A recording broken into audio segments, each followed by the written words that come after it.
ಓ ನನ್ನ ಸಹಪಾಠಿಗಳೇ, ನಮ್ಮ ಪತ್ನಿಯಂದಿರು ಗರ್ಭಿಣಿಯಾದಾಗ ನಾವು ಅವರ ಮನಸ್ಸಿಗೆ ನೋವು ಕೊಡಬಾರದು.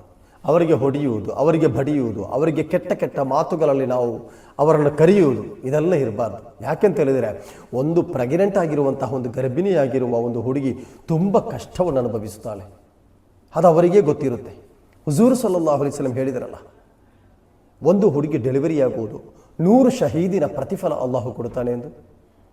ಆ ಥರ ಹುಜೂರ್ ಸಲ್ಲಲ್ಲಾಹು ಅಲೈಹಿ ವಸಲ್ಲಂ ಒಂದು ಗರ್ಭಿಣಿಯ ಬಗ್ಗೆ ಹೇಳಬೇಕೆಂದಾದರೆ ಅವಳ ಮಹತ್ವ ಎಷ್ಟಿರಬಹುದೆಂದು ನೀವು ಆಲೋಚನೆ ಮಾಡಿ ನೋಡಿ. ಯಾವ ಕಾರಣಕ್ಕೂ ನೋವು ಕೊಡಬಾರದು.